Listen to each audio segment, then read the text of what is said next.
ಎಲ್ಲ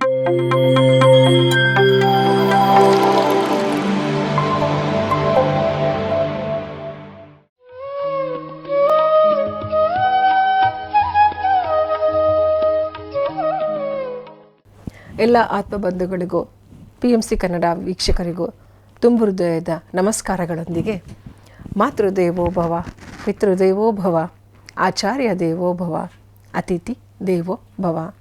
ಗುರುಬ್ರಹ್ಮ ಗುರುವಿಷ್ಣು ಗುರುದೇವೋ ಮಹೇಶ್ವರ, ಗುರು ಸಾಕ್ಷಾತ್ ಪರಬ್ರಹ್ಮ ತಸ್ಮೈ ಶ್ರೀ ಗುರುವೇ ನಮಃ ಎಂದು ನೆನೆಯುತ್ತಾ ನಿಮ್ಮೆಲ್ಲರ ಪೂಜನೀಯ ಪ್ರೀತಿಪಾತ್ರ ಗುರುಗಳಾದ ಪಿತಾಮಹ ಡಾಕ್ಟರ್ ಬ್ರಹ್ಮರ್ಷಿ ಸುಭಾಷ್ ಪತ್ರಿಜಿಯವರಿಗೆ ಅನಂತ ಪಾದಾಭಿವಂದನೆಗಳನ್ನು ಅರ್ಪಿಸುತ್ತಾ ಸ್ವರ್ಣಮಾಲಾ ಮಾತೆಯವರಿಗೆ ನಮಿಸುತ್ತಾ PMC ವಾಹಿನಿ ಪ್ರತಿಕ್ಷಣ ಸತ್ಯ ದರ್ಶನ. ಆತ್ಮೀಯರೇ, ಇಂದು ಕೂಡ ಸಹ ನಾವು ಇನ್ನೊಂದು ಅಂಥದ್ದೇ ಒಂದು ವಿಚಾರ. PMC ಕನ್ನಡ ವಾಹಿನಿ ಯಾವಾಗಲೂ ಸತ್ಯ ದರ್ಶನವನ್ನು ನೀಡ್ತಕ್ಕಂಥದ್ದು ನಾವೆಲ್ಲ ತಿಳ್ಕೊಂಡಿದ್ದೀವಿ. ಹಾಗೆ ಆ ನಿಟ್ಟಿನಲ್ಲಿ ಹೋದಾಗ ನಾವು ಹಲವಾರು ಕಾರ್ಯಕ್ರಮಗಳು ಮೂಡಿ ಬರ್ತಾ ಇದೆ.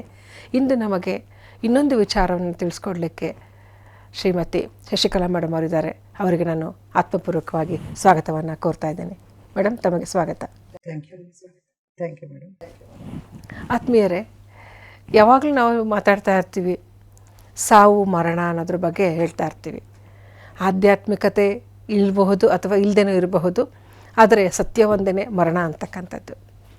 ಆ ಮರಣ ನಾವು ತಿಳ್ಕೊಂಡಿದ್ದು ಚಿಕ್ಕ ವಯಸ್ಸಿನಿಂದ ಇಲ್ಲಿ ತನಕ ಮರಣ ಅಂದರೆ ಅದೊಂಥರ ಯಮ ಬರ್ತಾನೆ, ಇಬ್ಬರ ಜೊತೆ ಕರ್ಕೊಂಡು ಬರ್ತಾನೆ, ಪಾಶ ಹಾಕ್ತಾರೆ, ಎಳಿತಾರೆ, ನಮ್ಮನ್ನು ಕರ್ಕೊಂಡು ಹೋಗ್ತಾರೆ, ಯಮಲೋಕಕ್ಕೆ ಕರ್ಕೊಂಡೋಗಿ ನಾವು ಒಳ್ಳೆ ಕೆಲಸ ಮಾಡಿದರೆ ನಮಗೆ ಸ್ವರ್ಗಲೋಕ ಕರ್ಕೊಂಡು ಹೋಗ್ತಾರೆ, ಕೆಟ್ಟ ಕೆಲಸ ಮಾಡಿದರೆ ನರಕಕ್ಕೆ ಕರ್ಕೊಂಡು ಹೋಗ್ತಾರೆ, ನರಕದಲ್ಲಿ ಇಂಥದ್ದು ಹಾಗೆ ಎಣ್ಣೆಯಲ್ಲಿ ಹಾಕ್ತಾರೆ, ಬಿಸಿ ಎಣ್ಣೆಯಲ್ಲಿ ಬಿಸಿ ನೀರಲ್ಲಿ ಹಾವುಗಳ ಹತ್ರ. ಇದೆಲ್ಲವೂ ನಾವು ಕಲ್ಪನೆ ಮಾಡಿಕೊಂಡು ಮಾಡಿದ್ವಿ, ತಿಳ್ಕೊಂಡಿದ್ವಿ ಕೂಡ ಸಹ. ನಾವು ತಿಳ್ಕೊಂಡಿದ್ದು ಅದೇ ಥರನೇ ಚಿಕ್ಕ ವಯಸ್ಸಿಂದ ಇಲ್ಲಿ ತನಕ ಕೂಡ ಸಹ. ಯಾವಾಗ ನಮಗೆ ಈ ಆಧ್ಯಾತ್ಮಿಕತೆ ಪರಿಚಯ ಆಯಿತೋ, ನಮ್ಮ ಈ ಜೀವನ ಹೇಗಿದೆ, ಹಿಂದಿನ ಜೀವನ, ಮರಣ ನಂತರ ಜೀವನದ ಬಗ್ಗೆ ನಾವು ಯೋಚನೆ ಮಾಡೋಕ್ಕೆ ಆಸೆ ಪಡ್ತೀವಿ. ಪ್ರತಿಯೊಬ್ಬರಿಗೂ ಕುತೂಹಲ ಅಲ್ವಾ, ಮರಣ ಅಂದರೆ ಏನು ಅಂತಂದೇಳಿ. ಆ ಒಂದು ವಿಚಾರದ ಬಗ್ಗೆ ಮಾತಾಡಲಿಕ್ಕೆ ಶಶಿಕಲಾ ಮೇಡಮ್ ನಮ್ಮ ಜೊತೆ ಇದ್ದಾರೆ. ಮತ್ತೊಮ್ಮೆ ಅವರಿಗೆ ಸ್ವಾಗತವನ್ನು ಕೋರುತ್ತಾ. ಮೇಡಮ್, ತುಂಬ ಖುಷಿ ಆಗ್ತಿದೆ ಮತ್ತೊಮ್ಮೆ ನಿಮ್ಮ ಜೊತೆಗೆ ಇಲ್ಲಿ ಕೂತ್ಕೊಂಡು ಒಂದು ವಿಚಾರದ ಬಗ್ಗೆ ತಿಳ್ಕೊಳ್ಳೋದಕ್ಕೆ. ನನ್ನ ಪ್ರಶ್ನೆ ಏನು ಅಂತ ಹೇಳಿದ್ರೆ ಮೇಡಮ್, ಮರಣ ಯಾಕೆ ಮೇಡಮ್ ಎಲ್ಲರೂ ಮರಣ ಅಂತಾರೆ? ಮರಣ ಅಂದರೆ ಏನು ಮೇಡಮ್?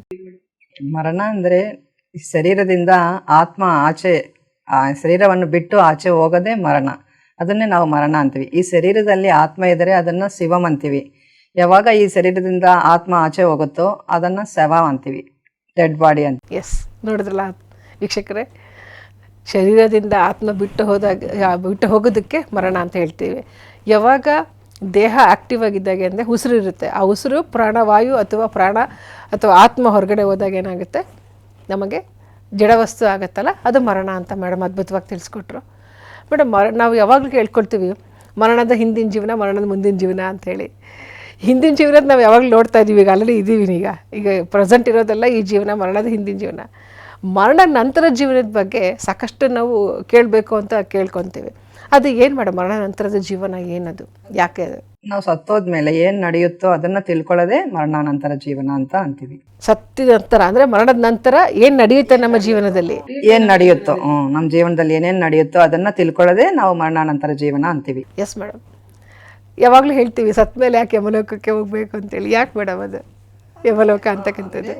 ಅಂದರೆ ನಾವು ಚಿಕ್ಕ ವಯಸ್ಸಿಂದನೂ ಅದನ್ನೇ ನೋಡ್ತಾ ಇದ್ದೀವಿ. ಇವಾಗ ಪತ್ರಿ ಸರ್ ಹೇಳಿದ್ದು ಅದನ್ನೇ ರಾಘವರಾವ್ ಸರ್ ಒಂದು ಪುಸ್ತಕನೂ ಬರೆದಿದ್ದಾರೆ, ಮರಣಿಸಕ್ಕೂ ಮುಂಚೆ ಮರಣಿಸಬೇಕು ಅಂತ. ಅಂದರೆ ನಾವು ಮರಣಾನಂತರ ಜೀವನ ಏನು ನಡೆಯುತ್ತೋ ಅದನ್ನು ತಿಳಿಯಬೇಕಂತ ರಾಘವರಾವ್ ಸರ್ ಬುಕ್ ಬರೆದಿದ್ದಾರೆ. ಪತ್ರಿ ಸರ್ ಹೇಳಿದ್ದನ್ನೇ ರಾಘವರಾವ್ ಸರ್ ಬುಕ್ ಬರೆದಿದ್ದಾರೆ. ಅದನ್ನೇ ಮರಣಿಸಕ್ಕೂ ಮುಂಚೆ ನಾವು ಮರಣಿಸಬೇಕು ಅಂತ. ಅಂದರೆ ನಾವು ಇವಾಗ ಸತ್ತೋಗ್ತೀವಿ, ಸತ್ತೋದ್ಮೇಲೆ ನಮ್ಮ ಆತ್ಮ ದೇಹವನ್ನು ಬಿಟ್ಟು ಆಚೆ ಹೋಗುತ್ತೆ. ಅದಾದಮೇಲೆ ಆತ್ಮ ಏನೇನಾಗುತ್ತೆ ಅಂದರೆ ಏನೇನು ಕೆಲಸ ನಡೆಯುತ್ತೆ ಅದೆಲ್ಲ ತಿಳ್ಕೊಳ್ಳೋಕ್ಕೋಸ್ಕರ ಈ ಬುಕ್ಕು ಓದಿದ್ರೆ ಚೆನ್ನಾಗಿ ಅರ್ಥ ಆಗುತ್ತೆ. ಅಂದರೆ ಆತ್ಮ ಆಚೆ ಹೋದ್ಮೇಲೆ ಮೇಲ್ಗಡೆಯಿಂದ ಇಬ್ಬರು ಬರ್ತಾರೆ ಸಹಾಯಕರು. ಅವ್ರು ಬಂದು ಆತ್ಮನ ಕರೀತಾರೆ, ಬಾ ನಿಮ್ಮನ್ನು ಊರ್ಧ್ವಲೋಕಕ್ಕೆ ಕರ್ಕೊಂಡು ಹೋಗ್ತೀವಿ ಅಂತ. ಈ ಆತ್ಮ ಹೋಗಲ್ಲ, ನನ್ನ ಹೆಂಡತಿ ನನ್ನ ಮಕ್ಕಳು ಅಳಿತಾ ಇದ್ದಾರೆ, ನಾನು ಬರಲ್ಲ ಅಂತ ಹೇಳ್ತೀನಿ. ಎಸ್ ಮೇಡಮ್, ನೋಡಿದ್ರಲ್ಲ ಆತ್ಮೀಯರೇ, ಮರಣ ಹೆಂಗೆ ಸತ್ತ ಮೇಲೆ ಯಾಕೆ ಯಮಲೋಕಕ್ಕೆ ಹೋಗ್ತೀವಿ ಅಂತ ಹೇಳಿದ್ರೆ ಅದು ನಮ್ಮ ಅದು ಬಂದಿರೋದೇ ಹೋಗಲೇಬೇಕು, ಅದು ನಾವು ಎಲ್ಲಿ ಹೋಗಬೇಕು ಅಂತ ಹೇಳಿದ್ರೆ ಅಲ್ಲೇ ಹೋಗಬೇಕಾಗಿರುತ್ತೆ ಮೇಡಮ್. ಅಲ್ಲಿ ಹೋದಾಗ ನಾವು ಚಿಕ್ಕ ವಯಸ್ಸಿಂದರೆ ಕೇಳ್ಕೊಂಬಂದಿದ್ದೀವಿ, ಆವಾಗಲೇ ಹೇಳಿದ್ದೀನಿ ನಾನು, ಚಿತ್ರಗುಪ್ತ ಇರ್ತಾರೆ ಅಂತ ಹೇಳಿ.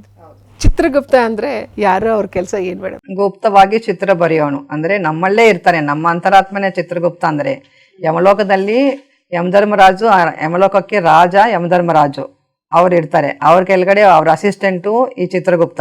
ಅವ್ರ ಹತ್ರ ಒಂದು ದೊಡ್ಡ ಪುಸ್ತಕ ಇರುತ್ತೆ, ಅದರಲ್ಲಿ ನಮ್ಮ ಅಂದರೆ ನಮ್ಗೆ ಇವಾಗ ಇಲ್ಲಿ ಕೆನರಾ ಬ್ಯಾಂಕಲ್ಲಿ ಡಿಪಾಸಿಟ್ ನಾವು ಸೇವಿಂಗ್ ಅಕೌಂಟ್ ಯಾವ ಥರ ಮಾಡ್ಕೊಂಡಿರ್ತೀವೋ ಅದೇ ಥರ ಅಕೌಂಟ್ ನಮ್ಮದು ಮೇಲ್ಗಡೆ ಇರುತ್ತೆ.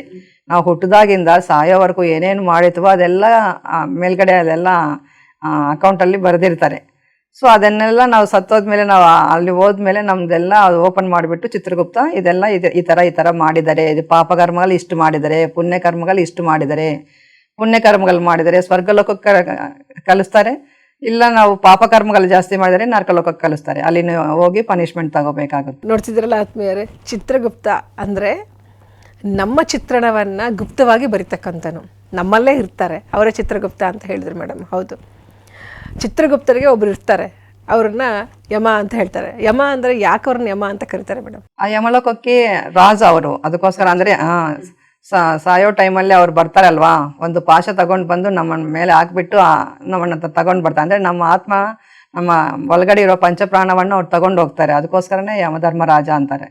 ನಾವು ಸಾಯೋ ಟೈಮ್ ಹತ್ರ ಬಂದಾಗ ಯಮಧರ್ಮರಾಜೇ ಬಂದು ಇದು ನಮ್ಮ ಪ್ರಾಣವನ್ನು ತಗೊಂಡು ಹೋಗೋದು. ಎಸ್, ಚಿತ್ರಗುಪ್ತನ ಕೆಲಸ ಎಲ್ಲ ಬರೆದು ಡೆಪಾಸಿಟಲ್ಲಿ ಏನೇನಿದೆಯಾ ಒಳ್ಳೇದು ಕೆಟ್ಟದ್ದು ಎಲ್ಲ ಕೂಡ ಅಲ್ಲಿ ಡೆಪಾಸಿಟ್ ಮಾಡಿ ಇಟ್ಕೊಳ್ತಾರೆ ಪುಸ್ತಕದಲ್ಲಿ ಅಂತ ನೀವು ಹೇಳಿದ್ರಿ. ಯಾವಾಗ ಕೇಳ್ತಾರೋ ಧರ್ಮರಾಜ ಅವಾಗ ಅವನ್ನ ಓಪನ್ ಮಾಡಿಬಿಟ್ಟು ಇವ್ರು ಬಂದಿದ್ದಾರೆ, ಇವ್ರದ್ದು ಏನೇನಿದೆ ಅವನು ಹೇಳಪ್ಪ ಅಂದರೆ ಅವ್ರು ಅದೆಲ್ಲ ಹೇಳಿಬಿಡ್ತಾರೆ. ಎಸ್ ಮೇಡಮ್, ನೀವು ಅವಾಗಲೇ ಒಂದು ಮಾತು ಹೇಳಿದ್ರಿ, ಸ್ವರ್ಗ ನರಕ ಅಂತಂದೇಳಿ. ಏನಿದ್ದು ಸ್ವರ್ಗ? ಸ್ವರ್ಗ ಅಂದರೆ ಒಳ್ಳೆಯದು ಕೆಟ್ಟದ್ದು ಅಂತ ಹೇಳಿದ, ನರಕ ಅಂದರೆ ಯಾಕಿದು ಸ್ವರ್ಗ ನರಕ ಸೃಷ್ಟಿ ಆಯಿತು? ಅಂದರೆ ಸ್ವರ್ಗ ಅಂದರೆ ಸುವರ್ಲೋಕ ಅಂತೀವಿ ನಾವು ಈ ಆಧ್ಯಾತ್ಮಿಕ ಭಾಷೆಯಲ್ಲಿ. ನರಕ ಅಂದರೆ ಭುವರ್ಲೋಕ. ಈ ಸುವರ್ಲೋಕಕ್ಕೆ ಏನಕ್ಕೆ ಕಲಿಸ್ತಾರೆ ಅಂದರೆ, ನಾವು ಇಲ್ಲಿ ಒಳ್ಳೆ ಒಳ್ಳೆ ಕರ್ಮಗಳು ಮಾಡಿರ್ತೀರ, ಅಂದರೆ ನಾವು ಈ ಥರ ಅನ್ನದಾನಕ್ಕೆ ಕಾಸು ಕೊಡೋದು, ಒಳ್ಳೆ ಕರ್ಮಗಳು ಪುಣ್ಯ ಕರ್ಮಗಳು ಏನಾದರೂ ಮಾಡಿದರೆ ನಮ್ಮನ್ನು ಸ್ವರ್ಗಕ್ಕೆ ಕಳಿಸ್ತಾರೆ. ಅಲ್ಲಿ ನಾವು ಭೋಗಗಳೆಲ್ಲ ಅನುಭವಿಸಬೇಕು ಅಂತ ಅಲ್ಲಿರೋ ಮಾಸ್ಟರ್ಸು ನಮ್ಮನ್ನು ಅದೆಲ್ಲ ಅನುಭವಿಸಕ್ಕೆ ಬಿಡ್ತಾರೆ. ಇಲ್ಲ ನಾವೆಲ್ಲ ಪಾಪಕರ್ಮಗಳೇ ಮಾಡಿದ್ರಿ ಅಂದರೆ ಬೇರೆಯವ್ರದ್ದು ತಗೊಂಡು ನಾವು ಹಾಕ್ಕೊಂಡಿದ್ದೀವಿ, ಇನ್ನೊಬ್ಬರನ್ನ ಸಾಯಿಸಿದ್ವಿ, ಇನ್ನೊಬ್ಬರಿಗೆ ಏನೋ ನಷ್ಟ ಮಾಡಿಸಿದ್ವಿ, ಕಷ್ಟ ಕೊಟ್ಟಿದ್ವಿ, ಅದೆಲ್ಲ ಮಾಡಿಸಿದ್ವಿ, ಆವಾಗ ನಮ್ಮನ್ನು ನರಕಲೋಕಕ್ಕೆ ಕಳಿಸ್ತಾರೆ. ಅಲ್ಲಿ ನಮಗೂ ಪನಿಷ್ಮೆಂಟ್ ಎಲ್ಲ ಸಿಗುತ್ತೆ. ಸೊ ಅಲ್ಲಿ ಲೋಕಗಳು ಇದ್ದಾವೆ, ಸ್ವರ್ಗ ನರಕ ಅಂತ ಮುಂಚೆ ನಮ್ಮ ಹಿಂದಿನ ಅಂದರೆ ನಮ್ಮ ದೊಡ್ಡವರೆಲ್ಲ ಹೇಳ್ತಾ ಇದ್ರಲ್ವಾ, ಅದೆಲ್ಲನೂ ಇದೆ. ಎಸ್ ಮೇಡಮ್, ಸ್ವರ್ಗ ಅಂತಂದರೆ ನಾವು ಒಳ್ಳೆ ಕೆಲಸ ಮಾಡಿದಾಗ ಅಲ್ಲಿ ಇರ್ತಕ್ಕಂಥದ್ದು ಎಲ್ಲನೂ ಕಾಣ್ತಕ್ಕಂಥದ್ದು ಎಲ್ಲನೂ ಕರೆಕ್ಟಾಗೇ ಇರುತ್ತೆ, ಅಲ್ಲಿರೋರೆಲ್ಲರೂ ಅಂಥವರೇ ಇರ್ತಾರೆ. ನರಕ ಅಂತ ಹೇಳಿದಾಗ ನಮ್ಮ ಕೆಟ್ಟ ಕರ್ಮಗಳೇನಿರುತ್ತೆ ಅಲ್ಲಿ ನಮಗೇನೇನು ಕಷ್ಟಗಳನ್ನ ತಗೊಂಡಿರೋರು ಅಂಥವ್ರ ಜೊತೆಗೆ ನಾವು ಅಲ್ಲಿ ಇರ್ತೀವಿ ಅಂತ ಒಂದು ಅರ್ಥದಲ್ಲಿ ಹೇಳಬಹುದು. ಎಸ್ ಮೇಡಮ್, ಇಲ್ಲಿ ಚಿತ್ರಗುಪ್ತನ ಬಗ್ಗೆ ನೀವು ಹೇಳಿದ್ರಿ ಯಾವಾಗಲೇ. ಈಗ ಒಬ್ಬ ವ್ಯಕ್ತಿ, ನಾನೇ ಅಂದ್ಕೊಳ್ಳಿ, ನನ್ನ ಸತ್ತ ಮೇಲೆ ಚಿತ್ರಗುಪ್ತನ ಹತ್ರ ಹೋಗಿ ನಾನೇನು, ಯಾಕಂದರೆ ಲೋಕಾರೂಢಿ ನಾವ್ದು ಕೆಲಸ ಮಾಡ್ತಾ ಇರ್ತೇವೆ, ನಂದೇನು ಕೆಲಸ ಇದೆ ಇಲ್ಲಿ ಯಾಕೆ ಕರ್ಕೊಂಡು ಬಂದೆ ಅಂತ ನಾವು ಒಂದು ಮಾತು ಹೇಳ್ತೀವಲ್ವ, ಅಲ್ಲೇನು ಕೆಲಸ ಮಾಡ್ತಾರೆ ಮೇಡಮ್? ಅವ್ರು ಯಾಕೆ ಕೇಳ್ತೇನೆ ನಾನೇನು ಕೆಲಸ ಮಾಡಬೇಕು ಅಂತ ಯಾಕೆ ಹೇಳ್ತಾರೆ ಅಂದರೆ ಅವರಲ್ಲಿ ಸತ್ತೋದ್ಮೇಲೆ ಮೇಲ್ಗೆ ಹೋದ್ವಾಗ ಈ ಚಿತ್ರಗುಪ್ತ ಇದೆಲ್ಲ ಹೇಳ್ತಾನೆ. ಇವಾಗ ಸುನೀತಾ ಬಂದಿದ್ದಾರೆ, ಸುನೀತಾ ಏನೇನು ಕರ್ಮಗಳು ಮಾಡಿದಾರೋ ಹೇಳಪ್ಪ ಅಂತಾರೆ ಯಮಧರ್ಮರಾಜ. ಅವಾಗ ಅವ್ರು ಏನಂತ ಹೇಳ್ತಾರೆ, ಇವ್ರು ಏನೇನು ಮಾಡಿದ್ದಾರೆ ಅಂದರೆ ಒಳ್ಳೆ ಕರ್ಮಗಳು ಮಾಡಿದ್ದಾರೆ, ಈ ಥರ PMCದಲ್ಲಿ ವರ್ಕ್ ಮಾಡಿದ್ದಾರೆ, ಇಲ್ಲ ಎಲ್ಲ ಒಳ್ಳೆ ಒಳ್ಳೆ ಕರ್ಮಗಳು ಮಾಡಿದ್ದಾರೆ, ಈ ಥರ ಎಲ್ಲ ಪಿರಮಿಡ್ಗೆ ಹೋಗ್ತಾ ಇದ್ದಾರೆ, ಅಲ್ಲಿ ಜ್ಞಾನ ಹಂಚ್ತಾ ಇದ್ದಾರೆ, ಇದೆಲ್ಲ ಒಳ್ಳೆ ಕರ್ಮಗಳೆಲ್ಲ ಮಾಡಿದ್ರಂತ ನಿಮ್ಮದು ಚಿಟ್ಟ ಎಲ್ಲ ಅಂದರೆ ನಿಮ್ಮದೆಲ್ಲ ಒಂದು ಅಕೌಂಟ್ ಎಲ್ಲ ಓಪನ್ ಮಾಡಿಬಿಟ್ಟು ಎಲ್ಲ ಹೇಳ್ತಾರೆ. ಅವಾಗ ನೀವು ಒಳ್ಳೆ ಕರ್ಮಗಳು ಮಾಡಿದ್ರಲ್ವಾ, ಅಂದರೆ ಆತ್ಮಕರ್ಮಗಳು ಮುಕ್ತಿ ಕರ್ಮಗಳೇ ಮಾಡ್ತಾ ಇದ್ರಲ್ವಾ, ಅದನ್ನು ನಿಮ್ಮನ್ನು ಇದಕ್ಕೆ ಕಲಿಸ್ತಾರೆ. ಆವಾಗ ನೀವೇನಾದರೂ ಆ ಥರ ಮಾಡಿಲ್ಲ, ಈ ಥರ ಇವಾಗ PMCದಲ್ಲಿ ವರ್ಕ್ ಮಾಡ್ತಾ ಇಲ್ಲ, ನೀವೇನೋ ಕೆಟ್ಟು ಕರ್ಮಗಳು ಜಾಸ್ತಿ ಮಾಡಿರ್ತೀರ, ಆವಾಗ ನೀವು ಕ್ವಶನ್ ಕೇಳ್ತೀರಾ ಚಿತ್ರಗುಪ್ತನ ಹತ್ರ, ಸರ್ ನಾನು ಇವಾಗ ಏನು ಮಾಡಬೇಕು ಅಂತ ನೀವು ಕ್ವಶನ್ ಕೇಳ್ತೀರಾ. ನಾನು ಇಷ್ಟೊಂದೆಲ್ಲ ಮಾಡಿದ್ನಲ್ವಾ, ನನಗೆ ಇವಾಗ ನರಕಕ್ಕೆಲ್ಲ ಕಲಿಸ್ತಿರಲ್ವ, ನಾನು ಅದೆಲ್ಲ ಅನುಭವಿಸ್ಬೇಕಲ್ವಾ, ನಾನು ಇದೆಲ್ಲ ಮಾಡಬಾರ್ದಂತೆ ನಾನು ಏನು ಮಾಡಬೇಕು ಅಂತ ಅವ್ರ ಹತ್ರ ನೀವು ಕ್ವಶನ್ ಕೇಳ್ತೀರಿ. ನಾನು ನರಕಕ್ಕೆ ಹೋಗಬಾರ್ದು ಅಂದರೆ ನಾನು ಏನು ಕೆಲಸ ಮಾಡಬೇಕು ಅಂತ ನೀವು ಅವ್ರನ್ನ ಕ್ವಶನ್ ಕೇಳ್ತೀರಾ. ಅವಾಗ ಅವ್ರು ಹೇಳ್ತಾರೆ ಒಳ್ಳೆ ಕರ್ಮಗಳು ಮಾಡಬೇಕು, ಮುಕ್ತಿ ಕರ್ಮಗಳು ಆತ್ಮಕರ್ಮಗಳು ಮಾಡಬೇಕು. ಇವಾಗ ನೀವು ಪುಣ್ಯಕರ್ಮಗಳು ಮಾಡಿದನು ವೇಸ್ಟು, ಅಂದರೆ ಸ್ವರ್ಗಲೋಕಕ್ಕೆ ಹೋಗ್ತೀವ, ನೀವು ಒಂದು ಅಷ್ಟು ದಿನ ಭೋಗಗಳನ್ನೆಲ್ಲ ಅನುಭವಿಸಿ ತಿರ್ಗಾ ವಾಪಸ್ ಬರಬೇಕು ಭೂಮಿ ಮೇಲೆಗೆ. ಅದೇ ನೀವು ಆತ್ಮಕರ್ಮಗಳು ಮುಕ್ತಿ ಕರ್ಮಗಳು ಮಾಡಿದ್ರೆ ತಿರ್ಗಾ ವಾಪಸ್ ಬರಂಗಿಲ್ಲ, ನೀವು ಮೋಕ್ಷ ಸಿಗುತ್ತೆ, ನೀವು ಸತ್ಯಲೋಕಕ್ಕೆ ಹೋಗ್ತೀರಾ. Yes madam. ಈಗ ಇದನ್ನು ನೀವು ಕರ್ಮಗಳು ಅಂದರೆ ಒಳ್ಳೆ ಕರ್ಮಗಳು, ಕೆಲಸ ಕರ್ಮಗಳು ಮುಖಾಂತರ ನಾವು ಸ್ವರ್ಗ ಮತ್ತು ನರಕಕ್ಕೆ ಹೋಗ್ತೀವಿ ಅಂತ ನೀವು ಹೇಳಿದ್ರಿ. ಆ ಒಂದು ವಿಚಾರಕ್ಕೆ ಬಂದಾಗ ಮರಣ ಅಂತಕ್ಕಂಥದ್ದು ಕೂಡ ಸಹ ನಾವು ಕೇಳಿದ್ದು, ನಾವು ಮತ್ತೆ ಮತ್ತೆ ಹುಟ್ಟುತ್ತೀವಿ ಅಂತ ಹೇಳ್ತೀವಿ, ಅದು ಪುನರ್ಜನ್ಮ ಇರುತ್ತೆ ಅಂತೇಳಿ. ಯಾಕಿದು ಪುನರಪಿ ಜನನಂ ಪುನರಪಿ ಮರಣಂ ಅಂತ, ಮತ್ತೆ ಹುಟ್ಟಿದನ್ನು ಸಾಯಲೇಬೇಕು, ಮತ್ತೆ ಸತ್ತನ್ನು ಮತ್ತೆ ಹುಟ್ಟಲೇಬೇಕಾಗತ್ತಲ್ಲ, ಯಾಕಿದು ಹೇಳ್ತಾರೆ ಪುನರಪಿ ಜನನಂ ಪುನರಪಿ ಮರಣಂ ಅಂತೇಳಿ? ಅಂದ್ರೆ ನಾವು ಜನನ ತಗೋಬೇಕು, ತಿರ್ಗಾ ನಾವು ಸತ್ತೋಗ್ತೀವಿ, ತಿರ್ಗಾ ಜನನ ತಗೋಬೇಕು. ಅದಕ್ಕೋಸ್ಕರ ನಾವು ಮಾಡಿರೋ ಕರ್ಮಗಳನ್ನೆಲ್ಲ ಅನುಭವಿಸ್ಬೇಕಂದ್ರೆ ತಿರ್ಗಾ ಜನ್ಮ ತಗೊಳ್ಳೇಬೇಕಲ್ವಾ. ಆ ಥರ ನಾವು ಒಂದು 500 ಜನ್ಮಗಳನ್ನ ತಗೊತೀವಿ. ಇವಾಗ ರಾಘವರಾವ್ ಸರ್ ಏನಂತ ಹೇಳ್ತಾ ಇದ್ದಾರೆ, ನಾವೆಲ್ಲ ಭೀಮವರಂ ಹೋಗ್ತಾ ಇದ್ವಿ ಎವ್ರಿ ಮಂತ್, ನೀವೆಲ್ಲ 350 ಜನ್ಮಗಳು ಆಗಿರೋವರೇ ನನ್ನ ಹತ್ರ ಬರ್ತಾರೆ, ನೀವು ಭೀಮವರಂ ಬರ್ಬೇಕಂದ್ರೆ ಬೇರೆಯವ್ರು ಬರಲ್ಲ, 350 ಜನ್ಮಗಳು ಆಗಿರೋವರೇ ಬರ್ತಾರೆ ಅಂತಾರೆ. ಅಂದ್ರೆ ಅವ್ರಿಗೆ ಸ್ವಲ್ಪ ಈ ಸಾತ್ವಿಕ ಗುಣಕ್ಕೆ ಬಂದಿರ್ತಾರೆ. ಈ ಧ್ಯಾನ ಅವ್ರು ಹಂಚೋ ಜ್ಞಾನವನ್ನು ಸ್ವೀಕಾರ ಮಾಡ್ಬೇಕಂದ್ರೆ ಇಷ್ಟೊಂದು ಜನ್ಮಗಳು ಆಗ್ಬೇಕು, ಅವಾಗೇ ಅವ್ರಿಗೂ ಅವರ ಮಾಡೇ ಪಾಠಗಳು ಅರ್ಥ ಆಗುತ್ತೆ. ಆ ಥರ ನಾವು ಪುನರಪಿ ಜನನಂ ಪುನರಪಿ ಮರಣಂ ಅಂದ್ರೆ ನಾವು ಸತ್ತೋಗ್ಬೇಕು, ತಿರ್ಗಾ ಹುಟ್ಟಬೇಕು, ಸತ್ತೋಗ್ಬೇಕು, ಹುಟ್ಟಬೇಕು, ಪಾಠಗಳನ್ನು ಕಲಿಯಬೇಕು. ಮತ್ತೆ ನಾವು ಆಡು ಭಾಷೆನಲ್ಲಿ ಹೇಳ್ತೀವಿ, ಈ ಪ್ರಪಂಚ ಅಂದ್ರೆ ಮಾಯಾಲೋಕ ಅಂತ ಹೇಳ್ತೀವಿ. ಯಾಕೆ ಮಾಯಾಲೋಕ ಅಂತಂದ್ರೆ ಏನು? ಮಾಯಾಲೋಕ ಅಂದ್ರೆ ನಾವು ಈ ಮಾಯದಲ್ಲಿ ಬಿದ್ದೋಗ್ತೀವಿ. ಅಂದ್ರೆ ಇವಾಗ ಇರುತ್ತೆ, ಆಮೇಲೆ ಇರಲ್ಲ, ಅದನ್ನೇ ಮಾಯಾ ಅಂತೀವಿ. ಪತ್ರಿ ಸರ್ ಹೇಳಿದ್ದು, ಇವಾಗ ಇರುತ್ತೆ, ನಮ್ ಕಣ್ಣದಂಗೆ ಕಾಣಿಸುತ್ತೆ, ಇವಾಗ ಇದೆ, ಇನ್ನೊಂದು ಅರ್ಧ ಗಂಟೆ ಆದ್ಮೇಲೆ ಇರಲ್ಲ, ಅದನ್ನೇ ಮಾಯಾ ಅಂತೀವಿ. ರಮಣ ಮಹರ್ಷಿ ಅವ್ರ ಹತ್ರ ಒಬ್ಬ ಇದೇ ತರಾನೇ ಕ್ವಶನ್ ಕೇಳಿದ್ರಂತ, ಸರ್ ಮಾಯಾ ಅಂದ್ರೆ ಏನು, ಅದ್ರ ಬಗ್ಗೆ ನಂಗೆ ತಿಳಿಸಿ ಅಂತ. ಅವಾಗ ಏನು ಮಾತಾಡಿಲ್ಲ. ನೆಕ್ಸ್ಟ್ ಡೇ ಬಾಬು ರಾಜೇಂದ್ರ ಪ್ರಸಾದ್ ಅಂತ ಅವ್ರು ಬಂದಿದ್ರಂತ, ಪ್ರೆಸಿಡೆಂಟು. ಅವ್ರು ಬಂದಾಗ ಒಂದು 70 ಜನ ಬಂದಿದ್ರಂತ ಅವ್ರ ಹಿಂದ್ಗಡೆ. ಅವ್ರು ಬರೋಕ್ಕಿಂತ ಮುಂಚೆ ಇವ್ರ ಹತ್ರ ಒಂದು 20 ಜನ ಇದಾರಂತೆ. ಅವ್ರು ಬಂದಾಗ ಒಂದು 70 ಜನ ಬಂದ್ರಂತ. ಅವ್ರು ಬಂದು ಕೂತಿದ್ರಂತ ಒಂದು 10 ನಿಮಿಷ 15 ನಿಮಿಷ ಬಂದು ಮೆಡಿಟೇಷನ್ ಮಾಡಿದ್ರಂತ. ಅದಾದ್ಮೇಲೆ ಅವ್ರು ಹೋಗ್ತಾ ಇದ್ರೆ ಅವರು ಹಿಂದೆ ಬಂದಿರೋ 70 ಮೆಂಬರ್ಸು, ಅದಕ್ಕೆ ಮುಂಚೆ ಇಲ್ಲಿರೋ 20 ಜನ, ಎಲ್ಲರೂ 90 ಜನನೂ ಹೋದ್ರಂತ ಅವ್ರ ಹಿಂದ್ಗಡೆನೆ. ಇದೇ ಮಾಯಾ ಅಂದ್ರೆ ಅಂತ ಹೇಳಿದ್ರಂತ. ಅದ್ಭುತ ಮೇಡಮ್. ಅಂದ್ರೆ ಕಣ್ಣಿಗೆ ಕಾಣಿಸ್ತಕ್ಕಂಥದ್ದು ಕಾಣಿಸ್ದೇ ಇರ್ತಕ್ಕಂಥದ್ದು, ಇವಾಗ ಕಾಣಿಸೋದು ಇನ್ನು ಕ್ಷಣದಲ್ಲಿ ಕಾಣಿಸ್ದೇ ಇರ್ಬೋದು, ಅದು ಕಾಣಿಸ್ದೇ ಇಲ್ದಿರೋದು ಅದು ಕ್ಷಣದಲ್ಲಿ ಮತ್ತೆ ಕಾಣಬಹುದು. ಅದನ್ನೇ ಮಾಯಾ ಅಂತ ಪತ್ರಿಜಿಯವರು ತುಂಬ ಚೆನ್ನಾಗಿ ಉದಾಹರಣೆಗಳು ಕೂಡ ಸಹ ಕೊಟ್ಟಿದ್ದಾರೆ. ಅದನ್ನು ನೆನೆಸ್ಕೊಂಡು ಬಂದಾಗ ನಮಗೆ ಅನಿಸುತ್ತೆ, ಈ ಮಾಯಾ ಲೋಕದಲ್ಲಿ, ಈ ಒಂದು ಮಾಯಾ ಪ್ರಪಂಚದಲ್ಲಿ ನಮ್ಮ ಈ ಜನ್ಮ ಪುನರಪಿ ಜನನಂ ಪುನರಪಿ ಮರಣ ಅಂತ ಹೇಳಿದ್ವಲ್ಲ, ನಾನು ಅವಾಗಲೇ ಕೇಳಿದ್ನಲ್ಲ, ಈ ಜನ್ಮ ನಾವು ತಗೊಳ್ತಕ್ಕಂಥದ್ದು ಯಾಕೆ ನಾವು ತಗೊಳ್ಬೇಕು ಈ ಜನ್ಮವನ್ನ ಮತ್ತೆ ಅಂತಕ್ಕಂಥದ್ದು? ಅಂದ್ರೆ ನಾವು ಜನ್ಮ ತಗೊಳ್ಳೇಬೇಕು. ನಾವ್ ಈ ಮಾಡಿರೋ ಕರ್ಮಗಳನ್ನೆಲ್ಲ ಅನುಭವಿಸ್ಬೇಕಂದ್ರೆ ಜನ್ಮ ಬೇಕೇ ಬೇಕು. ಅಂದ್ರೆ ನಮ್ಮ ಇಷ್ಟದ ಪ್ರಕಾರನೇ ತಗೊಳಕ್ಕಾಗತ್ತೆ? ನಮ್ಮ ಇಷ್ಟ ಪ್ರಕಾರ ಬರಲ್ಲ. ಅಂದ್ರೆ ಅಲ್ಲ, ಮತ್ತೆ ಮರುಜನ್ಮ ಅಂತ ಬಂದಾಗ ಈ ಕರ್ಮ ಮಾಡಿರ್ತೀವಿ, ಈಗ ಮತ್ತೆ ಜನ್ಮ ತಗೋಬೇಕು ಅನುಭವಿಸ್ತಾ ಬಂದಾಗ ನಮ್ಮ ಇಷ್ಟ ಪ್ರಕಾರನೇ ತಗೊಳ್ಬೋದಲ್ಲ ಜನ್ಮ? ಹೌದೌದು. ನಾವು ಮೇಲಿಂದ ಬರುವಾಗ ನಾವು you create your own reality ಅಂತಾರಲ್ಲ ಪತ್ರಿ ಸರ್, ನೀವೇ ನಿಮ್ಮ ಲೈಫ್ ಅನ್ನು ನೀವೇ ಡಿಸೈನ್ ಮಾಡ್ಕೊಂಡು ಬರ್ತೀರಾ ಅಂತಾರೆ. ಅಂದ್ರೆ ನೀವು ಮೇಲಿಂದ ಕೆಳಗೆ ಬರುವಾಗ ನೀವು ಡಿಸೈನ್ ಮಾಡ್ಕೊಂಡು ಬಂದಿರೋ ಲೈಫನ್ನೇ ನೀವು ಇವಾಗ ಅನುಭವಿಸ್ತಾ ಇದೀವಿ. ಆದ್ರೂ ನೀವು ಅದೆಲ್ಲ ಮರ್ತೋಗಿ ನನ್ಗೇನಿಕ್ಕಪ್ಪ ಇಷ್ಟೊಂದು ಕಷ್ಟಗಳು ಬರ್ತಾ ಇದಾವೆ ಅಂತ ನಾವು ಅಲಿತಾ ಕೂತಿರ್ತೀವಿ. ನಾವು ಅದನ್ನ ಮಾಯ ನಮ್ಮ ಮೇಲೆ ಬಿದ್ದಿರುತ್ತೆ, ಅದಕ್ಕೋಸ್ಕರ ನಾವೆಲ್ಲ ಮರ್ತೋಗಿರ್ತೀವಿ. ನಾವೇ ಡಿಸೈನ್ ಮಾಡ್ಕೊಂಡು ಬಂದಿದ್ವಿ ಈ ಲೈಫ್ ಹಿಂಗಿರ್ಬೇಕು ಅಂತ. ನಾವ್ ಇಷ್ಟೊಂದು ಕಷ್ಟಗಳನ್ನ ಅನುಭವಿಸ್ತೀನಿ ಅಂತ ನಾನು ಡಿಸೈನ್ ಮಾಡ್ಕೊಂಡು ಬಂದಿದ್ದೀನಿ. ಆದ್ರೆ ಇಲ್ಲಿ ಬಂದ್ಮೇಲೆ ಮರ್ತೋಗಿದ್ದೀನಿ.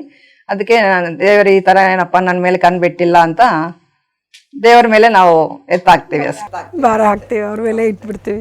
ದೇವರೇ ಮಾಡಿರೋದು ನಾವೇ ಡಿಸೈನ್ ಮಾಡ್ಕೊಂಡು ಬಂದಿರೋದೆ, ನನ್ನ ಇಷ್ಟ ಪ್ರಕಾರ ನಾನು ತಗೊಂಡ್ ಬಂದಿರೋದೇ ಇದೆಲ್ಲ. ಹಾಗಾಗಿ ನಾವು ಈ ಮೇಲಿನ ಲೋಕದಿಂದ ಮತ್ತೆ ಭೂಲೋಕಕ್ಕೆ ಬರ್ತೀವಿ. ಯಾಕೆ ಬರಬೇಕು ಅಂದರೆ ಈ ಜನ್ಮ ತಗೊಳಕ್ಕೋಸ್ಕರನೇ ಬರಬೇಕು. ಜನ್ಮ ತಗೊಳಕ್ಕೋಸ್ಕರನೇ ಬರ್ತೀವೋ ಅಥವಾ ಅನುಭವ ಕಲೀಲಿಕ್ಕೋಸ್ಕರ? You create your own reality ಅಂತಾನೆ ಯಾವಾಗಲೂ ಪತ್ರಿ ಸರ್ ಹೇಳ್ತಾರೆ. ಅನುಭವಗಳು ಕಲಿಯಕ್ಕೋಸ್ಕರ, ಅನುಭವಗಳು ಕಲಿಯುತ್ತಾ ನಾವು ಮಾಡಿರೋ ಕರ್ಮಗಳನ್ನು ಅದನ್ನು ಜನ್ಮ ತಗೊಂಡು ಅನುಭವಗಳು ಕಲಿಯುತ್ತಾ ನಾವು ಮಾಡಿರೋ ಕರ್ಮಗಳನ್ನು ಅದನ್ನು ಅನುಭವಿಸ್ತಾ ಕಳ್ಕೊಂಡು ಸತ್ಕರ್ಮಗಳನ್ನ ಮಾಡ್ಲಿಕ್ಕೆ ನಾವು ಮತ್ತೆ ಬಂದೇ ಬರ್ತೀವಿ. ನಾವು ಹೇಳ್ತೀವಿ, ನಮಗೆ ಪತ್ರಿಜಿಯರು ಹೇಳ್ತಾರೆ ಯಾವಾಗಲೂ ಹುಟ್ಟು ಮತ್ತೆ ಸಾವನ್ನು ಎರಡು ಸಂಭ್ರಮಿಸ್ಬೇಕು ಅಂತಂದೇಳಿ. ಯಾಕೆ ಮನುಷ್ಯಂಗೆ ಅರ್ಥ ಆದ್ರೂ ಕೂಡ ಸಂಭ್ರಮ ಪಡೋದಿಲ್ಲ? ಅದನ್ನ ಸಂಭ್ರಮ ಯಾಕೆ ಪಡಬೇಕು ಮತ್ತೆ ಯಾಕೆ ನಾವೆಲ್ಲ ಯಾಕೆ ಪಡ್ತಾ ಇರಲಿಲ್ಲ? ಅಂದ್ರೆ ನಮ್ಗೆ ಅಷ್ಟೊಂದು ಜ್ಞಾನ ಇರ್ಲಿಲ್ಲ. ಅದಕ್ಕೋಸ್ಕರ ನಾವು ಬರ್ತ್ಡೇ ಅಂದ್ರೆ ತುಂಬಾ ಹುಷಾರಾಗಿ ಕೇಕ್ ಕಟ್ ಮಾಡ್ಕೊಂಡು ಎಲ್ಲಾರನ್ನೂ ನೆಂಟ್ರನ್ನೆಲ್ಲ ಕರೆದ್ಬಿಟ್ಟು ಕೇಕ್ ಕಟ್ ಮಾಡಿಸಿ ಎಲ್ಲರಿಗೂ ಊಟ ಹಾಕ್ಬಿಟ್ಟು ಸಂಭ್ರಮವಾಗಿ ಮಾಡ್ಕೊತಾ ಇದ್ವಿ. ಅದೇ ಡೆತ್ ಅಂದ್ರೆ ನಾವು ಆ ತರ ಸಂಭ್ರಮ ಮಾಡ್ಕೊಳಲ್ಲ. ಅಂದ್ರೆ ಅಳ್ತಾ ಕೂತಿರ್ತೀವಿ, ಅಯ್ಯೋ ಸತ್ತೋಗಿದ್ದಾರೆ ಅಂತ. ಅಂದ್ರೆ ನಮಗೂ ಜ್ಞಾನ ಇರಲ್ಲ. ಯಾವಾಗ ನಾವು ಪತ್ರಿ ಸರ್ ಹತ್ರ, ರಾಘವರಾವ್ ಸರ್ ಹತ್ರ, ರಾಜ್ಯಲಕ್ಷ್ಮಿ ಮೇಡಮ್ ಹತ್ರ ಹೋಗಿ ಜ್ಞಾನ ಇವಾಗ ತಿಳ್ಕೊಂಡಿದ್ವೋ, ಇವಾಗ ನಮ್ಗೆ ಅರ್ಥ ಆಗ್ತಾ ಇದೆ. ಅಂದ್ರೆ ಮರಣ ಅಂದ್ರೆ ಲಾಭ, ಇದೇನು ನಷ್ಟ ಅಲ್ಲ. ಸೊ ಇದಕ್ಕೆ ನಾವು ಅಳಬಾರ್ದು, ಅಜ್ಞಾನಿಗಳೇ ಅಳ್ತಾರೆ ಅಂತ ನಮ್ಗೆ ಅರ್ಥ ಆಗಿದೆ. ಸೊ ನಾವಿವಾಗ ಆ ಥರ ಅಂದ್ರೆ ಬರ್ತ್ಡೇ ಅಂದ್ರೇನು ನಾವು ಹ್ಯಾಪಿಯಾಗಿ ಸೆಲೆಬ್ರೇಟ್ ಮಾಡ್ಕೊತೀವಿ, ಡೆತ್ ಡೇ ಅಂದ್ರೇನು ಸೆಲೆಬ್ರೇಟ್ ಮಾಡ್ಕೊಳ್ತಾರ. ನಾವಿವಾಗ ಅಷ್ಟೊಂದು ಜ್ಞಾನ ನಮ್ಗೆ ಬಂದಿದೆ ಅಂತ ನಾನು ಹೇಳ್ತಾ ಇದ್ದೆ. ಎಸ್ ಮೇಡಮ್, ಅದ್ಭುತ ಮೇಡಮ್. ಈ ಇದಕ್ಕೆ ಬಂದಾಗ ನೋಡಿ, ಮನುಷ್ಯ ಹುಟ್ಟುತ್ತಾನೆ, ಜನ್ಮ ತಗೊಳ್ತಾನೆ. ಇಲ್ಲಿ ಬಂದಾಗ ನೀವು ಹೇಳಿದ್ರಿ ಅವನಿಗೆ ಜ್ಞಾನ ಇರೋದಿಲ್ಲ, ಈ ಜನ್ಮ ತಗೊಂಡು ಮತ್ತೆ ಆ ಜ್ಞಾನ ಪಡ್ಕೊಳ್ಳೋಕ್ಕೋಸ್ಕರ, ಅನುಭವಿಸೋಕ್ಕೋಸ್ಕರ ಬರ್ತಾನೆ ಅಂತ ಹೇಳ್ತೀವಿ. ಅಲ್ಲಿ ನಾವು ಮೇಲ್ನೋಕಕ್ಕೆ ಹೋದಾಗ ಯಾವ್ದು ಸರಿ ಯಾವ್ದು ಸರಿ ಇಲ್ಲ ಅಂತ ಗೊತ್ತಾಗುತ್ತೆ ನಮಗೆ. ಆದರೂ ಕೆಳಗೆ ಬಂದು ಮತ್ತೆ ಅದೇ ತಪ್ಪನ್ನು ಮಾಡ್ತೀವಿ, ಮತ್ತೆ ತಪ್ಪುಗಳನ್ನೇ ಮಾಡ್ಕೊಳ್ತಾ ಹೋದಾಗ ಆ ತಪ್ಪುಗಳಂತ ಬಂದಾಗ ನನಗೆ ನೆನಪಾಗೋದು ಪ್ರಾಣಿ ಹಿಂಸೆ ಅಂತಕ್ಕಂಥದ್ದು ಒಂದು ತಪ್ಪು. ಯಾಕೆ ಮೇಡಮ್ ಪ್ರಾಣಿ ಹಿಂಸೆ ಮಾಡಬಾರ್ದು? ಪ್ರಾಣಿಗೆ ಹಿಂಸೆ ನಾವು ಮಾಡಬಾರ್ದು. ಏನಕ್ಕಂದ್ರೆ ಅದನ್ನು ನಮ್ಮ ಥರನೇ ಜೀವನ ಅನುಭವ ಪಡೆಯೋಕ್ಕೋಸ್ಕರನೇ ಈ ಭೂಮಿ ಮೇಲೆ ಬಂದಿರೋದು. ನಾವೇನು ಮಾಡ್ತೀವಿ, ನಾವು ತಿನ್ನೋಕ್ಕೋಸ್ಕರನೇ ಅದಿದೆ ಅಂತ ನಾವು ತಿಂತಾ ಇದ್ವಿ. ನಾವು ಈ ಧ್ಯಾನ ಮಾರ್ಗಕ್ಕೆ ಬರೋಕ್ಕಿಂತ ಮುಂಚೆ ನಾವು ನಾನ್ ವೆಜ್ ತಿಂತಾ ಇದ್ದೀವಿ. ಯಾವಾಗ ಪತ್ರಿ ಸರ್ ಪರಿಚಯ ಆದರೂ ಅವಾಗಿಂದ ನಾವು ನಾನ್ ವೆಜ್ ಬಿಟ್ಟಿದ್ದೀವಿ, ಮಾಡ್ತಾ ಇಲ್ಲ, ನಾವು ತಿಂತಾ ಇಲ್ಲ, ಮಾಡ್ತಾನೆ ಇಲ್ಲ. ಮನೇಲೇನು ಪಾತ್ರಗಳೆಲ್ಲನೂ ಚೇಂಜ್ ಮಾಡಿಸಿದ್ವಿ. ಅಂದರೆ ನಾವು ಪ್ರಾಣಿ ಹಿಂಸೆ ಮಾಡ್ರೆ ನಮಗೇನಾಗುತ್ತೆ ಅನ್ನೋದು ಇದು ಕೂಡ ಸಹ ಒಂದು ಉದಾಹರಣೆ ಆಗುತ್ತೆ. ಹೌದೌದು. ಅಂದ್ರೆ ಶ್ರೀಕೃಷ್ಣ ಭಗವದ್ಗೀತನಲ್ಲಿ ಹೇಳಿದ್ನಲ್ವಾ, ಅಹಂ ಆತ್ಮ ಗುಡಾಕೇಶ ಸರ್ವಭೂತಾಶಯ ಸ್ಥಿತಃ ಅಹಂ ಆದಿಶ್ಯ ಮಧ್ಯಾಂಚ ಭೂತಾನಾಂ ಅಂತ ಏವಚ. ಅಂದ್ರೆ ನಾನೇ ಎಲ್ಲ ಜೀವಿಗಳಲ್ಲಿ ನಾನೇ ಆತ್ಮ ಆಗಿದ್ದೀನಿ. ಸೊ ನೀವು ಅದನ್ನ ಕಟ್ ಮಾಡ್ಕೊಂಡು ತಿಂದ್ರೆ, ಒಂದು ಜೀವಿನಿ ಪ್ರಾಣ ತೆಗೆದಿದ್ರೆ ಅದನ್ನ ನಿಮ್ಗೆ ಪಾಪ ಬರುತ್ತಲ್ವಾ. ಅದಕ್ಕೋಸ್ಕರ ನಾವು ಯಾವ್ದಾದ್ರು ಹಿಂಸೆ ಮಾಡಬಾರ್ದು, ಪ್ರಾಣಿ ಹಿಂಸೆ ಮಾಡಬಾರ್ದು, ನಾನ್ ವೆಜ್ ತಿನ್ನಬಾರ್ದು. ಈ ಜ್ಞಾನ ತಗೊಂಡವನಿಗೆ ಅದೆಲ್ಲ ಸಾಧ್ಯ. ಈ ಅಜ್ಞಾನದಿಂದ ಜ್ಞಾನಕ್ಕೆ ಬರಬೇಕು ಅಂದ್ರೆ ಹೆಂಗೆ ಮೇಡಮ್? ಧ್ಯಾನ ಮಾಡಿದ್ರೇನೆ ನೀವು ಈ ಜ್ಞಾನ ತಿಳ್ಕೊಳಕ್ಕೆ ಆಗತ್ತೆ ಮೇಡಮ್. ಫಸ್ಟ್ ಸಾಧನೆ ಮಾಡಲೇಬೇಕು. ಈ ಧ್ಯಾನ ಮಾರ್ಗಕ್ಕೆ ಬರ್ಬೇಕು, ಸಾಧನೆ ಮಾಡಬೇಕು. ಸಾಧನೆ ಮಾಡ್ತಾ ಇದ್ರೆ ಒಂದೊಂದೇ ಅವ್ರ ಅಲ್ಲ, ಜ್ಞಾನಕ್ಕೆ ಏನು ಬರೀ ಓದಿದ್ರೆ ಆಯ್ತಲ್ಲ, ಧ್ಯಾನದಿಂದನೇ ಮಾಡಿದ್ರೆ ಆಗುತ್ತಾ? ಇಲ್ಲ, ಓದಿದ್ರೆ ನಾವು ಓದಿದ್ವಲ್ಲ ಮೇಡಮ್. ನಾನು MA B.Ed ಓದಿದ್ದೀನಿ, ಆದ್ರೂ ನನ್ಗೆ ಯಾರು ಹೇಳಿಲ್ಲ ಈ ತರ ನೀವು ಪ್ರಾಣಿ ಹಿಂಸೆ ಮಾಡಬಾರ್ದು, ನಾನ್ ವೆಜ್ ತಿನ್ನಬಾರ್ದು ಅಂತ ಯಾರು ಹೇಳಿಲ್ಲ. ಈ ತರ ನೀವು ಈ ಅಜ್ಞಾನದಲ್ಲಿದ್ದೀವಿ ಅಂತ ಯಾರು ಹೇಳಿಲ್ಲ. ನೀವು ಮಾಡ್ತಾ ಇರೋ ಕೆಲಸಗಳೆಲ್ಲ ತಪ್ಪು, ನೀವು ಇಷ್ಟೊಂದು ಅಜ್ಞಾನದಲ್ಲಿದೆಯಾ ಅಂತ ಯಾರು ಹೇಳಿಲ್ಲ. ನಾವು ಈ ಧ್ಯಾನ ಮಾರ್ಗಕ್ಕೆ ಬಂದ್ಮೇಲೆನೆ, ಇವಾಗ ಭೀಮವರಂಗೆ ಹೋಗ್ತಾ ಇದ್ನಲ್ವಾ, ಇವಾಗ ಒಂದೊಂದೇ ನನ್ನಲ್ಲಿ ಇಷ್ಟೊಂದು ಕೆಟ್ಟ ಗುಣಗಳಿದೆಯಾ ಅಂತ ನನಗೂ ಆಗ್ತಾ ಇದೆ. ನಮ್ಮನ್ನ ನಾವು ಒಂದು ಉದ್ಧರಿಸ್ಕೋಬೇಕಂದ್ರೆ ನಾವು ಧ್ಯಾನ ಮಾರ್ಗಕ್ಕೆ ಬರ್ಲೇಬೇಕು. ಅಲ್ಲ, ಉತ್ಖನನ ಮಾಡ್ಕೊಂತೀವಿ, ಯಾವ್ದು ಸರಿ ಯಾವ್ದು ತಪ್ಪು, ಯಾವ್ದು ಸರಿ ಮಾಡ್ತಿದ್ದೀನಿ, ಯಾವ್ದು ಸರಿ ತಪ್ಪು ಮಾಡ್ತಾ ಇದ್ದೀನಿ, ಯಾವ್ದು ಸರಿ. ಹೌದು, ನಮ್ಮನ್ನ ಸರಿಪಡಿಸ್ಕೋಬೇಕಂದ್ರೆ ನಾವು ಧ್ಯಾನ ಮಾರ್ಗಕ್ಕೆ ಬರ್ಲೇಬೇಕು ಮೇಡಮ್. ಧ್ಯಾನ ಒಂದನೇ ಎಲ್ಲದಕ್ಕೂ ಮೂಲ ಅಂತ ಹೇಳ್ಬಹುದು. ಪ್ರಾಪಂಚಿಕವಾಗಿ ನಾವ್ ಎಷ್ಟೇ ಓದಿದ್ರು ಇದು ಯಾರು ಹೇಳ್ಕೊಡಲ್ಲ. ನಮ್ಗೆ ಅಷ್ಟೊಂದು ಇದು ಇರಲ್ಲ, ಆ ನಾಲೆಡ್ಜ್ ಬರಲ್ಲ ಮೇಡಮ್. ಈ ಆಧ್ಯಾತ್ಮಿಕ ನಾಲೆಡ್ಜ್ ಬರಲ್ಲ. Yes madam. ಮುಂಚೆ ನಾವು ಈಗ ಮಾತಾಡ್ತಾ ಬಂದ್ವಿ ಮರಣಾನಂತರ ಜೀವನದ ಬಗ್ಗೆ ಎಲ್ಲ ಹೇಳುವಾಗ, ಮೇಲೆ ಹೋಗ್ತೀವಿ, ಯಮ ಕರ್ಕೊಂಡು ಹೋಗ್ತಾರೆ, ಚಿತ್ರಗುಪ್ತ ಬರೀತಾನೆ. ನಾವು ಯಾಕೆ ಯಮಧರ್ಮರಾಜ ಮತ್ತು ಚಿತ್ರಗುಪ್ತರ ಬಗ್ಗೆ ತಿಳ್ಕೋಬೇಕು ಮೇಡಮ್? ಅಂದ್ರೆ ನಾವು ಅವ್ರ ಬಗ್ಗೆ ತಿಳ್ಕೊಳ್ಳಿಲ್ಲ ಅಂದ್ರೆ ನಾವು ಇದೇ ತರನೇ ಕರ್ಮಗಳು ಮಾಡ್ತಾನೆ ಇರ್ತೀವಿ. ಅಂದ್ರೆ ಬೇರೆಯವ್ರಿಗೆ ನಷ್ಟ ಮಾಡೋದು, ಕಷ್ಟ ಕೊಡೋದು, ಅದೆಲ್ಲ ಮಾಡ್ತಾ ಇರ್ತೀವಿ. ಚಿತ್ರಗುಪ್ತ ಯಮಧರ್ಮರಾಜ್ ಬಗ್ಗೆ ನನ್ಗೆ ಗೊತ್ತಿಲ್ಲ ಅಂದ್ರೆ ನಾವು ಇದನ್ನೇ ಕರ್ಮಗಳು ಮಾಡ್ತಾ ಇರ್ತೀವಿ. ಇವಾಗ ನಮ್ಗೆ ಗೊತ್ತಿದೆ, ನಾನು ಮಾಡೋ ಕರ್ಮಗಳೆಲ್ಲ ಅಲ್ಲಿ ರೆಕಾರ್ಡ್ ಆಗುತ್ತೆ, ಮೇಲ್ಗಡೆ ಒಂದು ಪುಸ್ತಕ ಇಟ್ಕೊಂಡು ಬರಿತಾ ಇರ್ತಾರೆ ಅಂತ ನಮ್ಗೆ ಯಾವಾಗ ಗೊತ್ತಾಗುತ್ತೋ ಅವಾಗ ನಾನು ಕಾನ್ಶಿಯಸ್ ಇಂದ ಏನು ಈ ತರ ಮಾಡಕ್ ಆಗಲ್ಲ. ನಾವು ಅದನ್ನ ನಮ್ಮನ್ನ ನಾವು ಸರಿಪಡಿಸ್ಕೊಂತೀವಿ. ಆ ತರ ಕರ್ಮಗಳು, ದುಷ್ಟ ಕರ್ಮಗಳು, ಬೇರೆಯವ್ರಿಗೆ ಮೋಸ ಮಾಡೋದು, ಬೇರೆಯವ್ರಿಗೆ ಕಷ್ಟ ಕೊಡೋದು, ಅನ್ಯಾಯ ಮಾಡೋದು, ಅದೆಲ್ಲ ನಾವು ಮಾಡಲ್ಲ. ಅವರು ಚಿತ್ರಗುಪ್ತ ಇದ್ದಾರೆ ಅಂತ ನಾವು ತಿಳ್ಕೊಂಡ್ರೆ, ಇಲ್ಲ ತಿಳ್ಕೊಂಡಿಲ್ಲ, ನಾವು ಹಂಗೆ ಮಾಡ್ತಾ ಇರ್ತೀವಿ. ಜ್ಞಾನ ಇರಬೇಕು. ಆ ಜ್ಞಾನ ಇರ್ಬೇಕಂದ್ರೆ ನಾವು ಧ್ಯಾನ ಮಾಡಬೇಕು. ಈ ತರ ಗುರುಗಳ ಹತ್ರ ಹೋಗಿ ಅವರು ಹಂಚೋ ಜ್ಞಾನವನ್ನು ನಾವು ಸ್ವೀಕಾರ ಮಾಡಬೇಕು. ನಾವು ತಿಳ್ಕೊಂಡು ನಾವು ಹಂಚಬೇಕು. ನೋಡ್ತಾ ಇದ್ರಲ್ಲ ಆತ್ಮೀಯರೇ, ಒಂದೇ ಒಂದು ಧ್ಯಾನ ನಮ್ಮನ್ನು ಯಾವ ರೀತಿ ಪರಿವರ್ತನೆ ಮಾಡುತ್ತೆ. ಅದಕ್ಕೆ ಪತ್ರಿಜಿಯವರು ಕೂಡ ಸಹ ಸ್ವಾಧ್ಯಾಯ ಮಾಡಿ ಅಂತ ಹೇಳ್ತಾ ಇದ್ರು. ಪ್ರತಿಯೊಬ್ಬರು ಹೇಳಿದ್ರು ಸ್ವಾಧ್ಯಾಯನೇ. ಈ ಸ್ವಾಧ್ಯಾಯ ಅಂದ್ರೆ ಏನು ಮೇಡಮ್? ಸ್ವಾಧ್ಯಾಯ ಅಂದ್ರೆ ಅವರು ಅನುಭವಿಸಿ ಬರೆದಿರೋ ಪುಸ್ತಕಗಳನ್ನು ನಾವು ಓದಬೇಕು. ಅವಾಗ ನಮಗೂ ಅದರಿಂದ ನಾಲೆಡ್ಜ್ ನಮ್ಗೆ ಇನ್ನೂ ಇಂಪ್ರೂವ್ ಆಗುತ್ತೆ. ಇವಾಗ ಪತ್ರಿ ಸಾರು ಇಷ್ಟೊಂದು ಪುಸ್ತಕಗಳು ಬರೆದಿದ್ದಾರೆ. ರಾಘವರಾವ್ ಸರ್ ಒಂದು 40 ಮೇಲೆ ಪುಸ್ತಕಗಳು ಬರೆದಿದ್ದಾರೆ. ಅಂದ್ರೆ ಅದು ಅನುಭವ ಜ್ಞಾನನೇ, ಅವ್ರು ಬರೆದಿರೋದೆಲ್ಲ ಅನುಭವ ಜ್ಞಾನನೇ, ಅನುಭವವೇ ಜ್ಞಾನ ಅಂತ ಹೇಳ್ತಾರಲ್ವ ಪತ್ರಿ ಸರ್. ಸೊ ನಾವು ಅದನ್ನ ಸ್ವಾಧ್ಯಾಯ ಮಾಡಲೇಬೇಕು. ನಾವು ಇವಾಗ ಒಂದು ಪತ್ರಿ ಸರ್ ಒಂದು ಪಾಠ ಹೇಳ್ತಾ ಇರ್ತಾರೆ, ಒಂದು ಕಾನ್ಸೆಪ್ಟ್ ಹೇಳ್ತಾರೆ, ಅವಾಗ ನಾವು ಅದು ಮಾತ್ರ ತಿಳ್ಕೊಂತೀವಿ. ಇನ್ನೂ ಜ್ಞಾನ ನಮ್ಗೆ ಜಾಸ್ತಿ ಬರ್ಬೇಕಂದ್ರೆ ಸ್ವಾಧ್ಯಾಯ ಮಾಡಬೇಕು. ಅವ್ರು ಬರೆದಿರೋ ಪುಸ್ತಕವನ್ನು ನಾವು ಓದಬೇಕು. ಅವಾಗ ನಮಗೂ ಜಾಸ್ತಿ ಇನ್ನೂ ನಾಲೆಡ್ಜ್ ಇನ್ಕ್ರೀಸ್ ಆಗುತ್ತೆ. ಸ್ವಾಧ್ಯಾಯ ಅಂದರೆ ನಾವು 2 ಥರ ತಿಳ್ಕೊಬೋದು. ಒಂದು ಸೆಲ್ಫ್ ಚೆಕ್, ನಮ್ಮ ಸ್ವ ಅಧ್ಯಯನವನ್ನು ಮಾಡಿಕೊಳ್ಬೇಕು, ಮತ್ತು ಇನ್ನೊಬ್ಬರ ಒಂದು ಅನುಭವದ ಒಂದು ಮಾತುಗಳನ್ನು ಪುಸ್ತಕ ರೂಪದಲ್ಲಿ ಇರ್ತಕ್ಕಂಥದ್ದನ್ನು ಕೂಡ ಸಹ ನಾವು ಓದಬೇಕು. ಎಸ್ ಮೇಡಮ್, ಸ್ವಾಧ್ಯಾಯ ಬಹಳ ಮುಖ್ಯ. ಪತ್ರಿಜಿಯವರು ಫಸ್ಟ್ ಪ್ರಯಾರಿಟಿ ಕೊಟ್ಟಿರೋದು ಅದಕ್ಕೇ. ಧ್ಯಾನ, ಸ್ವಾಧ್ಯಾಯ ಮತ್ತು ಸಜ್ಜನ ಸಾಂಗತ್ಯ. ಸಜ್ಜನ ಸಾಂಗತ್ಯದಲ್ಲಿ ಸಾಕಷ್ಟು ಜನ ತರಗತಿಗಳು ಹೇಳ್ತಕ್ಕಂಥದ್ದನ್ನು ನಾವು ಆಲಿಸಬೇಕು, ಮತ್ತು ನಾವು ಕೂಡ ಸಹ ಅದನ್ನು ಹೇಳೋಕ್ಕೆ ಪ್ರಯತ್ನ ಪಡಬೇಕು. ಪುಸ್ತಕದಲ್ಲಿರೋದನ್ನು ಮಸ್ತಕದಲ್ಲಿ ಹಾಕ್ಕೊಂಡ್ರೆ ಅವಾಗ ನಮ್ಗೆ ಯಾವಾಗ ಬೇಕಂದ್ರೆ ಅವಾಗ ನಮಗೂ ಬರುತ್ತೆ. ಎಸ್ ಮೇಡಮ್, ಅದ್ಭುತ ಮೇಡಮ್. ಪುಸ್ತಕದಲ್ಲಿ ಮಸ್ತಕದಲ್ಲಿ ಹಾಕ್ಕೊಳ್ಬೇಕು ಅಂತಕ್ಕಂಥದ್ದು ಅದ್ಭುತವಾದದ್ದು. ಎಸ್ ಮೇಡಮ್, ಈಗ ಈ ಒಂದು ನಾವು ಪತ್ರಿಜಿಯವರು ಅಷ್ಟೇ ಪ್ರತಿಯೊಬ್ಬರು ಈ ಒಂದು ಪೇಸಸ್ ಮೂಮೆಂಟಲ್ಲಿ ಎಲ್ಲರೂ ಹೇಳ್ತಕ್ಕಂಥದ್ದು ಎಲ್ಲರೂ ಬುದ್ಧರಾಗಬೇಕು ಅಂತಂದೇಳಿ. ಯಾಕೆ ನಾವೆಲ್ಲ ಬುದ್ಧರಾಗಬೇಕು? ಬುದ್ಧ ಭಗವಾನ್ ಅವ್ರು ಎಷ್ಟೊಂದು ಕಷ್ಟಪಟ್ಟು ಅವ್ರ ಎಂತಿನಿ ಮಗನೂ ನೈಟೇ ಅವ್ರನ್ನು ಎಲ್ಲರೂ ಮನೆಯಲ್ಲೇ ಬಿಟ್ಬಿಟ್ಟು ಅವ್ರು ಹೋಗಿದ್ದಾರೆ. ಏನಕ್ಕೆ? ಇವರೆಲ್ಲರೂ ಈ ಥರ ಅಳ್ತಾ ಇದ್ದಾರೆ, ಇವರಿಗೆ ಇದಂದ್ರೆ ಇದರಿಂದ ನಾವು ಆಚೆ ಹಾಕ್ಬೇಕು. ಇವರೆಲ್ಲ ಅಳ್ತಾ ಇದಾರಲ್ವಾ, ದುಃಖ ಪಡ್ತಾ ಇದಾರಲ್ವಾ, ಆ ದುಃಖದಿಂದ ಎಲ್ಲಾರನ್ನೂ ಆಚೆ ತರಬೇಕಂದ್ರೆ ನಾನು ಏನೋ ಒಂದು ಮಾಡ್ಬೇಕಂತ ಅವ್ರು ಆಚೆ ಹೋಗ್ಬಿಟ್ಟು ಒಂದು 5.5 ವರ್ಷ ಅಂದ್ರೆ 5.5 years ಅವ್ರು ಕಷ್ಟಪಟ್ಟು ಏನೇನೋ ತಿಳ್ಕೊಂಡಿದ್ದಾರೆ. ಅದರಿಂದ ಯಾವ ಗುರುಗಳ ಹತ್ರ ಹೋದ್ರೂ ಏನೇನೋ ಹೇಳಿದ್ದಾರೆ, ಅದರಿಂದ ಅವ್ರಿಗೇನು ಸಿಗ್ಲಿಲ್ಲ. ಲಾಸ್ಟ್ಗೆ ಅವರೇ ಒಂದು ಈ ಶ್ವಾಸದ ಮೇಲೆ ಧ್ಯಾಸ ಇಟ್ಟು ಧ್ಯಾನ ಅವರೇ ಕಲ್ತ್ಕೊಂಡಿದ್ದಾರೆ, ಆನಾಪಾನಸತಿ ಅಂತ.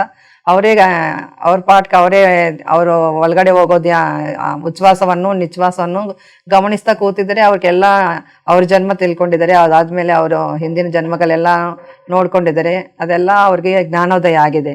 ಅದಾದ್ಮೇಲೆ ಅವರು ಬುದ್ಧರಾಗಿದ್ದಾರೆ ಅನ್ಮಂತ. ಯಾವಾಗ ಅವರು ಜ್ಞಾನೋದಯ ಆಗಿದೆಯೋ ಅವಾಗಿಂದ ಅವರು ಬುದ್ಧರಾಗಿದ್ದಾರೆ. ಸೊ ಆ ಥರ ಅವ್ರು ಬುದ್ಧರಾಗ್ಬಿಟ್ಟು ನಾನು ತಿಳ್ಕೊಂಡಿರೋ ಜ್ಞಾನವನ್ನು 10 ಜನಕ್ಕೆ ಹಂಚಬೇಕು. ಎಲ್ಲರೂ ಈ ದುಃಖದಲ್ಲಿದ್ದಾರೆ, ಈ ದುಃಖದಿಂದ ಅವ್ರನ್ನೆಲ್ಲ ಆಚೆ ಹಾಕ್ಬೇಕಂತ ಅವರು ಎಲ್ಲರ ಹತ್ರ ಹೋಗ್ಬಿಟ್ಟು ಹಂಚ್ತಾ ಇದ್ದಾರೆ. ನಾವು ಅವ್ರೇನು ಮಾಡಿದ್ರು ಅದೇ ಕೆಲಸ.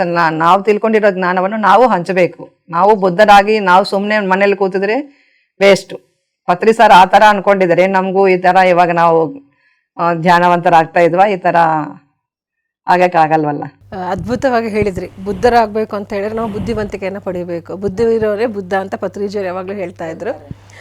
ಅದಕ್ಕೆ ಬೇಕಾಗಿರ್ತಕ್ಕಂಥದ್ದು ನಮ್ಮ ಉಚ್ಛ್ವಾಸ ನಿಶ್ವಾಸಗಳ ಕಡೆ ಗಮನ ಕೊಟ್ಕೊಂಡು ಪಡೆದವನೇ ಬುದ್ಧನಾಗ್ತಾನೆ ಅಂತ ಹೇಳಿದ್ರಿ. ಹಂಗೆ ಪತ್ರಿಜಿಯವರು ಇನ್ನೊಂದು ಹೇಳ್ತಾ ಇದ್ರು, ಎಲ್ಲರೂ ಹೇಳ್ತಕ್ಕಂಥದ್ದು ಅದನ್ನೇ, ಆತ್ಮಜ್ಞಾನನೂ ಕೂಡ ಸಹ ಇರಬೇಕು, ಆತ್ಮದ ಜ್ಞಾನವನ್ನು ತಿಳ್ಕೊಳ್ಬೇಕು ಅಂತೇಳಿ. ಈ ಆತ್ಮಜ್ಞಾನ ಅಂದರೆ ಏನು ಮೇಡಮ್? ಆತ್ಮದ ಬಗ್ಗೆ ನಾವು ಯಾರಿಗೂ ಗೊತ್ತೇ ಇರಲ್ಲ. ಅಂದ್ರೆ ಪ್ರಾಪಂಚಿಕ ವಿದ್ಯೆಯಲ್ಲಿ ಯಾರು ಇದರ ಆತ್ಮಜ್ಞಾನ ಬಗ್ಗೆ ಯಾರು ಹೇಳ್ಕೊಳಲ್ಲ. ಅಂದ್ರೆ ಆತ್ಮ ಒಂದಿರುತ್ತೆ, ಅದು ಆತ್ಮ ತಿರ್ಗಾ ಅಂದ್ರೆ ಸತ್ತೋದ್ಮೇಲೆ ಆತ್ಮಗೆ ಇನ್ನೂ ಜನ್ಮಗಳಿರುತ್ತವೆ. ಆತ್ಮ ಯಾವಾಗ ಸಾಯಲ್ಲ, ಶರೀರ ಮಾತ್ರನೇ ಸತ್ತೋಗೋದು. ಈ ಆತ್ಮಕ್ಕೆ ಸಾವಿರಲ್ಲ. ಈ ನಾವು ಆತ್ಮ ಉನ್ನತಿಗೋಸ್ಕರ ನಾವು ದಿನ ಅದನ್ನ ಬೆಳೆಸ್ಕೋಬೇಕು ಜ್ಞಾನವನ್ನು. ಈ ಜ್ಞಾನವನ್ನೇ ಆತ್ಮಜ್ಞಾನ ಅಂತೀವಿ. ಈ ಆತ್ಮಜ್ಞಾನಕ್ಕೋಸ್ಕರನೇ ನಾವು ಡೈಲಿ ಎವ್ರಿ ಮಂತು ಭೀಮವರಕ್ಕೆ ಹೋಗ್ತಾ ಇದ್ವಿ. ಅವರು ಹಂಚೆ ಜ್ಞಾನವನ್ನು ಇದು ತಿಳಿಯೋಕ್ಕೋಸ್ಕರ.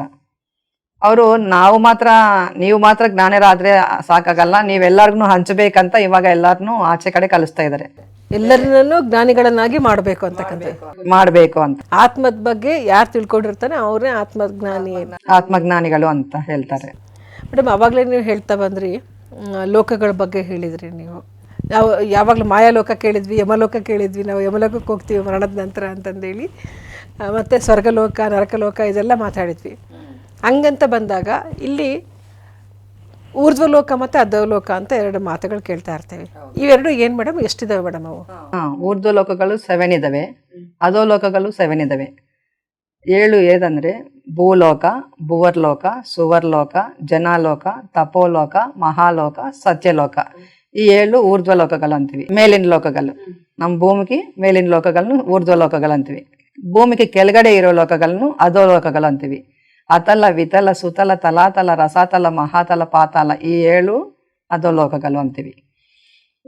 ಪತ್ರಿ ಸರ್ನು ರಾಜಲಕ್ಷ್ಮಿ ಮೇಡಮ್ ಒಂದ್ಸಲ ಕೇಳಿದಾರಂತೆ ಕ್ವಶನ್, ಯಾವಾಗ್ಲೂ ನೀವು ಊರ್ಧ್ವ ಲೋಕಗಳ ಬಗ್ಗೆನೇ ಪಾಠ ಮಾಡ್ತಾ ಇದ್ದೀರಾ, ನಮ್ಗೆ ಈ ಕೆಳಗಡೆ ಇರೋ ಅತಲ ವಿತಲ ಸುತಲ ತಲಾತಲ ರಸಾತಲ ಮಹಾತಲ ಈ ಪಾತಾಳ ಇದರ ಬಗ್ಗೆ ಯಾವತ್ತೂ ಹೇಳಿಲ್ಲ, ಇದರ ಬಗ್ಗೆ ನಮ್ಗೆ ಏನು ಮಾಹಿತಿ ಕೊಟ್ಟಿಲ್ಲ ಏನಕ್ಕೆ ಅಂತ ಕೇಳಿದರೆ, ಅದ್ರ ಬಗ್ಗೆ ನಿಮ್ಗೆ ಇವಾಗೇನು ಬೇಡ, ಮೇಲ್ಗಡೆ ಲೋಕದ ಮಾತ್ರನೇ ಇವಾಗ ನಿಮ್ಗೂ ಇದು ತಿಳ್ಕೊಬೇಕು, ಅದಕ್ಕೋಸ್ಕರ ನಾನು ಅದನ್ನ ಬಗ್ಗೆನೇ ಹೇಳ್ತಾ ಇದ್ದೀನಿ, ಕೆಳಗಡೆ ಇರೋ ಲೋಕಗಳೇ ಅಷ್ಟೊಂದೇನು ಇಂಪಾರ್ಟೆಂಟ್ ಇಲ್ಲ ಅಂತ ಹೇಳಿದರಂತೆ. ಅದಕ್ಕೆ ನಾವು ಊರ್ಧ್ವ ಲೋಕಗಳ ಅದರ ಮೇಲೆ ನಾವು ಕಾನ್ಸಂಟ್ರೇಟ್ ಮಾಡ್ತಾ ಇರ್ತೀವಿ. ಅಂದರೆ ನಾವು ಸತ್ತೋದ್ಮೇಲೆ ಭೂಲೋಕದಿಂದ ಭುವರ್ಲೋಕ ಹೋಗ್ತೀವಿ. ಅಂದರೆ ನಾವು ಪಾಪ ಕರ್ಮಗಳು ಮಾಡಿದರೆ ಭುವರ್ಲೋಕ, ಅಂದರೆ ಅದೇ ನರಕಲೋಕ ಅಂತೀವಿ.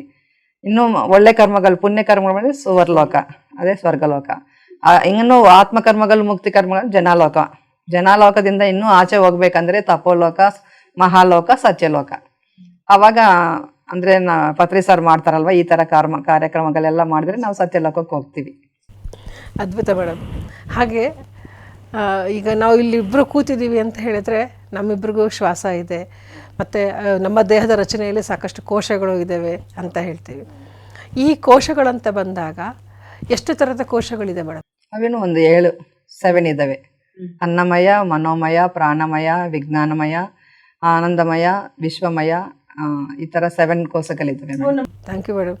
ಅದ್ಭುತವಾಗಿ ನೋಡಿ ಆತ್ಮೀಯರೇ, ಮರಣಾನಂತರ ನಮ್ಮ ಜೀವನ ಹೆಂಗಿರುತ್ತೆ, ಏನು ಕೋಶಗಳ ಬಗ್ಗೆ ಆಗಲಿ ಮತ್ತು ಈ ಲೋಕಗಳ ಬಗ್ಗೆ ಆಗಲಿ, ಒಟ್ಟಿನಲ್ಲಿ ನಾವೆಲ್ಲರೂ ಆತ್ಮಜ್ಞಾನ ತಿಳ್ಕೊಳ್ಬೇಕು. ಅದ್ರ ನಂತರ ಕೂಡ ಹೆಂಗೆ ಜೀವಿಸ್ಬೇಕು ಅನ್ನೋದು ನಮಗೆ ಗೊತ್ತಿರಬೇಕು. ಅದಕ್ಕೋಸ್ಕರ ಆತ್ಮಜ್ಞಾನ ತಿಳ್ಕೊಂಡವನಿಗೆ ನಾವು ಬುದ್ಧರಾಗಿರಬೇಕು, ಬುದ್ಧಿ ತಿಳ್ಕೊಳ್ಬೇಕು. ಅಂದರೆ ಮತ್ತೆ ನಾವು ಮೂಲ ಯಾವುದಕ್ಕೆ ಬರ್ತೀವಿ? ಧ್ಯಾನಕ್ಕೆ ಬರ್ತೀವಿ. ಧ್ಯಾನ, ಸ್ವಾಧ್ಯಾಯ, ಸಜ್ಜನ ಸಾಂಗತ್ಯ ಮನುಷ್ಯನಿಗೆ ಅಥವಾ ಈ ಒಂದು ನಮ್ಮ ಮನುಕುಲ ಜೀವಿಗೆ ಬಹಳ ಬಹಳ ಬಹಳ ಪ್ರಾಮುಖ್ಯತೆ, ಮುಖ್ಯವಾದ ಒಂದು ಅಂಶಗಳಾಗಿರುತ್ತೆ. ಪ್ರತಿಯೊಬ್ಬರೂ ಅದರ ನಿಟ್ಟಿನಲ್ಲೇ ಹೋಗೋಣ, ಸಾಗೋಣ. ಪತ್ರಿಜಿಯವರ ಕನಸಾದ ಪಿರಮಿಡ್ ಜಗತ್, ಧ್ಯಾನ ಜಗತ್, ಸಸ್ಯಾಹಾರ ಜಗತ್ತಿಗೆ ಕೈ ಜೋಡಿಸೋಣ ಅಂತ ಹೇಳ್ತಾ ಮೇಡಮ್ಗೆ ತುಂಬ ಹೃದಯ ಧನ್ಯವಾದಗಳು. ನನಗೆ ಇಷ್ಟೊಂದು ಅವಕಾಶ ಕೊಟ್ಟಿದ್ದಕ್ಕೂ ಈ PMC ಕನ್ನಡ ಚಾನಲ್ಗೆ ನಾನು ಧನ್ಯವಾದ ತಿಳಿಸ್ತಾ ಇದ್ದೀನಿ. Thank you madam, thank you.